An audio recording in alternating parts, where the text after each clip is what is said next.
दो तरह के सुनने वाले होते हैं। एक वो होते हैं जो कथा में बैठते हैं और एक वो होते हैं जिनके भीतर कथा बैठती है। कथा में बैठने वाले श्रोताओं की संख्या तो कितनी भी हो सकती है, पर जिनमें कथा बैठ जाए ऐसे श्रोताओं की संख्या बड़ी गिनी चुनी होती है और उन्हीं विशेष श्रोताओं के लिए ही ये कथा की भी जाती है। जैसे कि कथा का उद्देश्य कुछ वही विशेष श्रोता होते जिनका जीवन बदलने का कुछ मन का भाव होता है।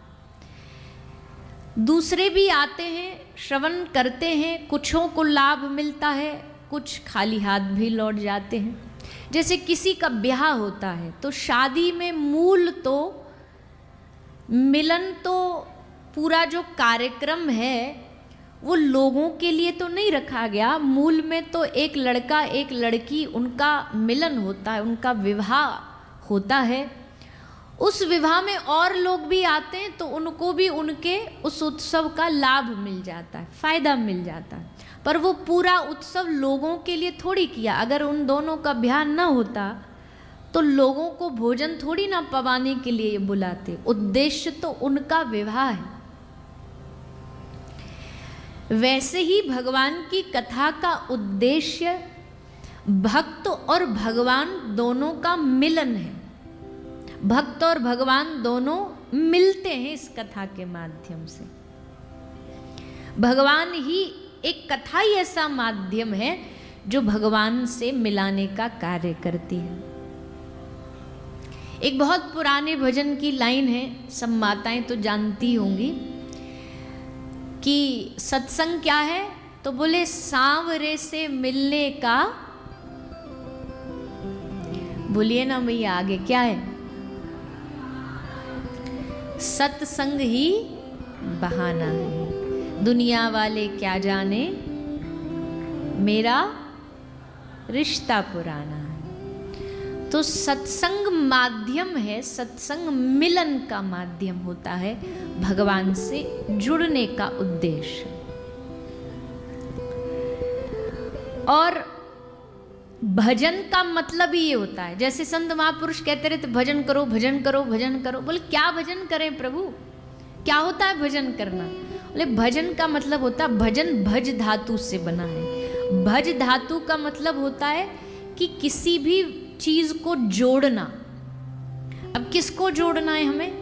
हमें अपनी आत्मा को भगवान से जोड़ना है, हमें अपनी इंद्रियों को भगवान से जोड़ना है, हमें अपने कानों को भगवान से जोड़ना है। देखो आप जब कथा में आते हो ना तो आपके शरीर की हर इंद्री भगवान से जुड़ जाती है। पूछो कैसे? अरे पूछो ना। अभी कान क्या कर रहे हैं?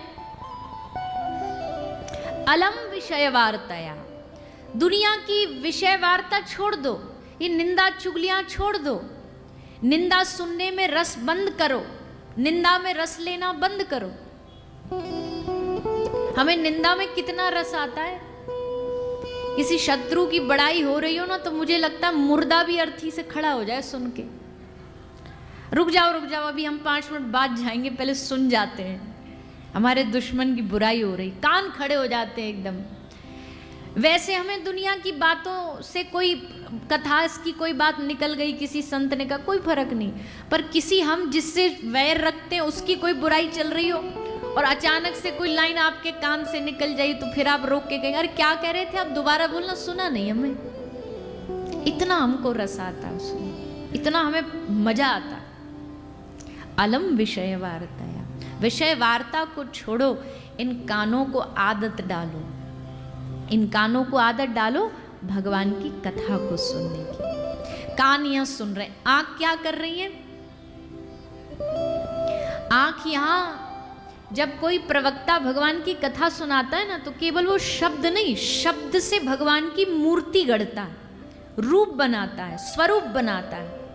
तो आपको मंच पर एक समय आए जब वक्ता का चेहरा ना दिखे, व्यास जी कौन है वो ना दिखे, व्यास जी के मुख से जो शब्द निकल रहे हैं उन शब्दों के माध्यम से आपको कृष्ण का चित्र नजर आने लगे, लीला नजर आने लगे। एक वक्ता कथा सुनाए तो ऐसी सुनाए, ऐसी बोले कि उसके शब्दों से यहाँ उसको पूरे मंच पर ठाकुर जी लीला करते हुए नजर आए कि देखो अब ये कर रहे हैं, देखो अब ये लीला कर रहे हैं। तो आंख वो देखे, जीभ क्या कर रही है,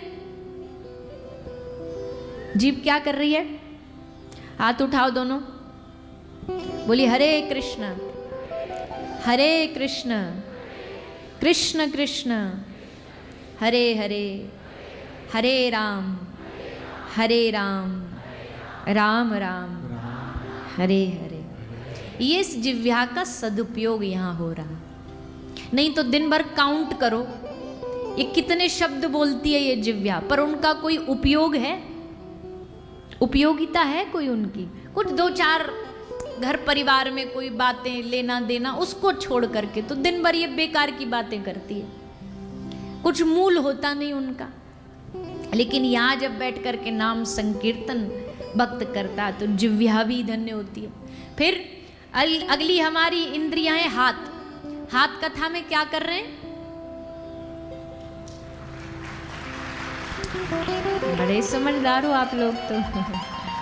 हाँ, पर ये नेताजी की सभा वाली तालियां नहीं है, ये ध्यान रखना।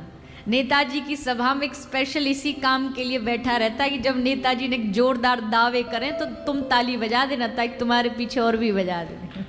एक बजाता तो सब फिर बजा ही देते। ये तालियां कोई वाहवाही की नहीं है। हाँ, या तो कोई बात दिल को छू जाए, लगे हाँ ये तो जीवन में होना ही चाहिए, ये तो करना ही चाहिए, तब हमारे हाथ ताली कथा के लिए बजते हैं। पर संकीर्तन में ताली हाथ की धन्यता है। पैर की धन्यता कब है? एक तो पैर तभी धन्य हुए जब ये संसार की किसी जुआघर मदिरालय विषयों का स्थान छोड़ करके घर से चल के यहाँ आए, और दूसरा यहाँ आकर के जब नाम संकीर्तन हो रहा हो, उसमें कोई जोर जोर से नृत्य कर रहा हो, नाच रहा हो। भक्तिर नृत्यति यत्र च, जहाँ भगवान की भक्ति बैठी ना हो बल्कि नाच रही हो दोनों पैरों पर खड़े होके, वहाँ इस कथा में हाथ भी धन्य हो गए, पैर भी धन्य हो गए, आंखें भी, कान भी, यानी हमारी हर इंद्रिय यहाँ आकर के धन्य हो जाती है। इनका सही उपयोग तो यही है, शरीर का सही उपयोग ही यही है। इसलिए